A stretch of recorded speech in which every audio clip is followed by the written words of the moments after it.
Hey guys, it's Deconic, and in this one we're going to be covering the build I have been playing for the past few days on stream, Storm Mages. Now, I get a lot of questions about how I've happened to make them work because if you're like me, you probably tested them out early and you kind of just saw that they were kind of bad. But I'm happy to say that I have found a way to properly scale their damage to the point where they can actually do all endgame content. And keep in mind, I have done T16s, T17s, and bosses on T16s. I haven't found a boss on T17 yet to test the damage, but it was fine. I have beaten an expedition, the expedition boss on the lowest difficulty to get my first few expedition points using storm mages as well. So, without further ado, let's get started.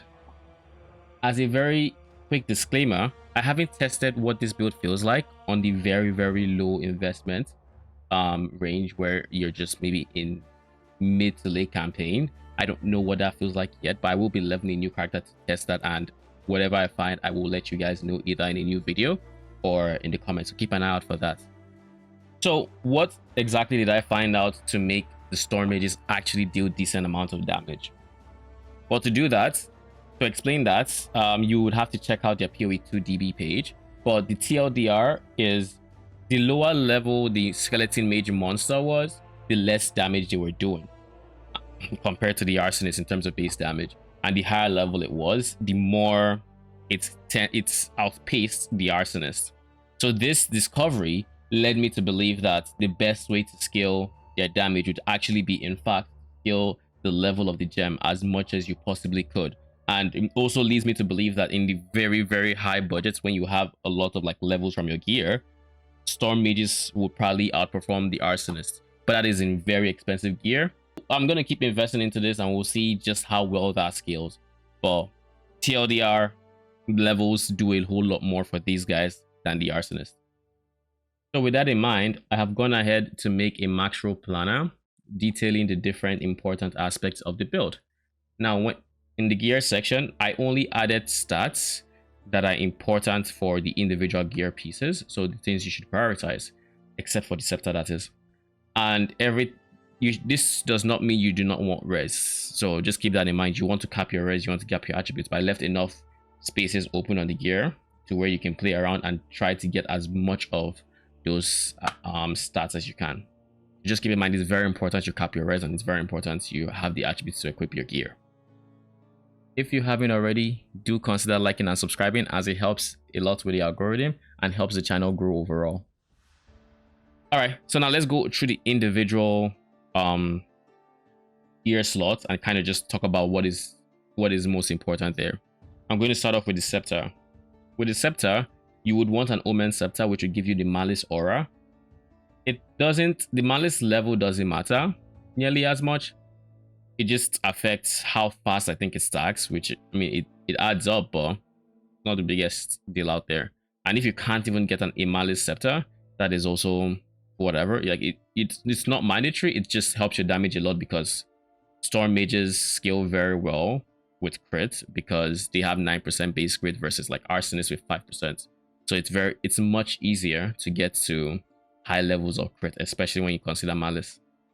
So malice, the biggest priority here is levels. You want to get as much levels as you can on your gear because, like we said earlier, storm mages scale really well with levels. Levels can show up on your scepter, they can show up on your helmet, they can show up on your amulet. So for the scepter, levels, spirits are the biggest stats, and then get as much as you can from everything else. Then for the helmet, the most important stat here are life and levels. You want to get +2 is very achievable, and then just as much life and ES and resistances as you can get.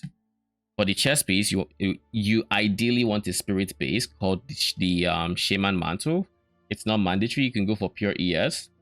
I am currently using a pure ES base in game. I do not have a Shaman Mantle, but that's just to keep in mind. If you really wanted to min-max, you would get a spirit chest, and you can get up to like 90 spirit or something from your chest piece.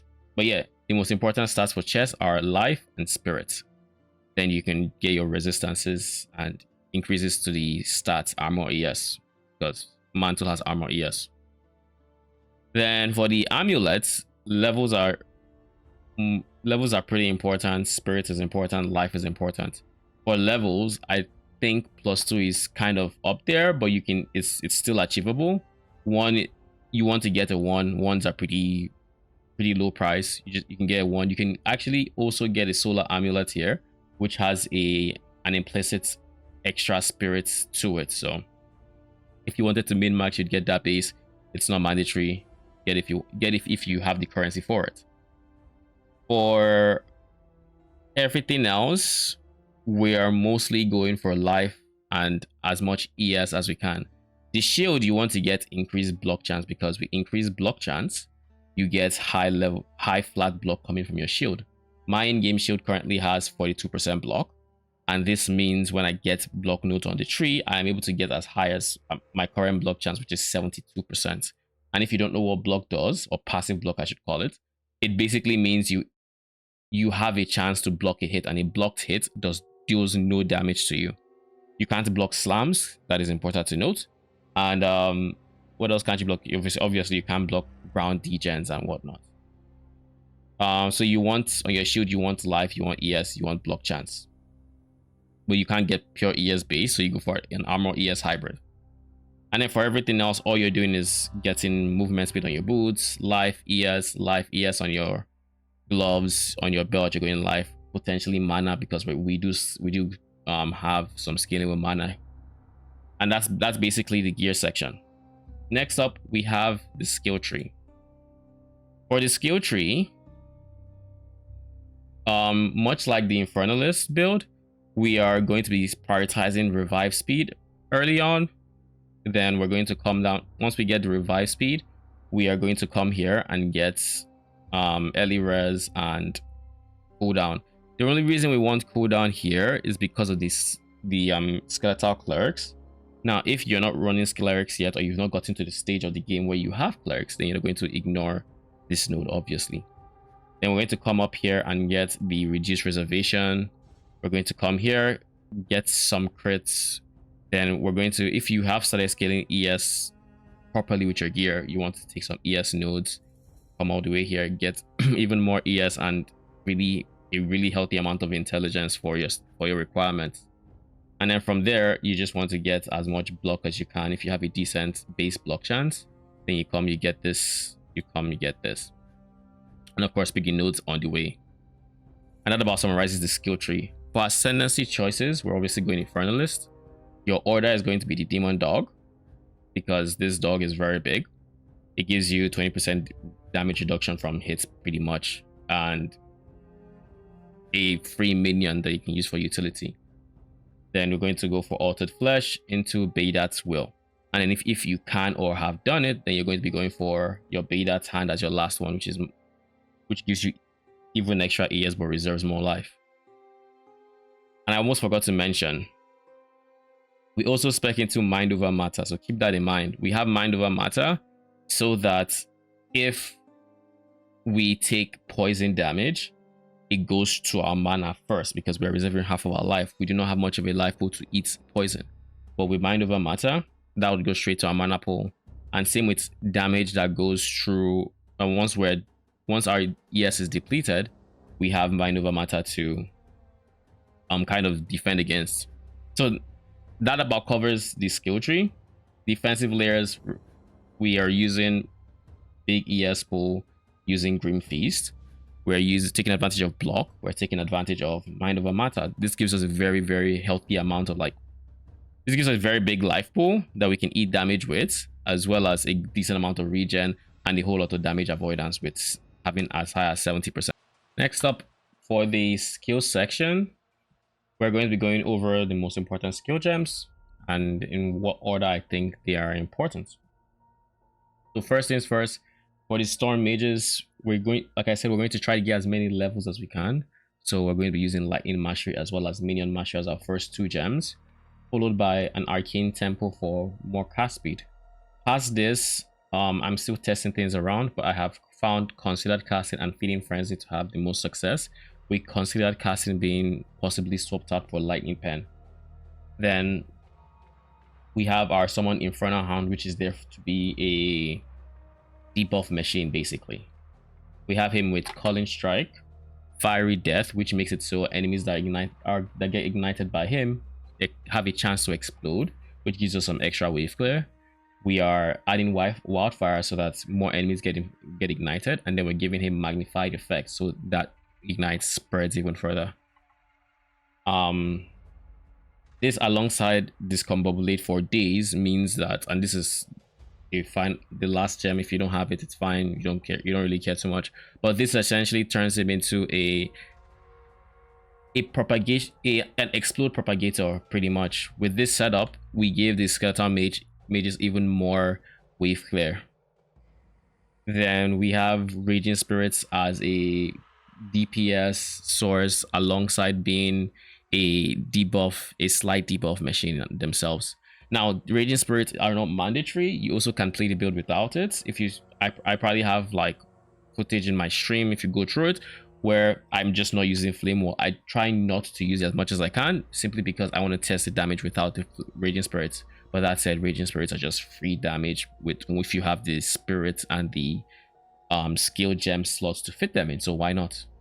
So with Raging Spirits, we have Martial Tempo, Fire Mastery, Fire Infusion, and Maim. And you can still go ahead and go for more damage in place of Maim. You could use like Elemental Focus. You can use, I wouldn't use Immolate unless you really wanted to find other sources of ignites, but those, you can't go wrong with those 4 support gens pretty much.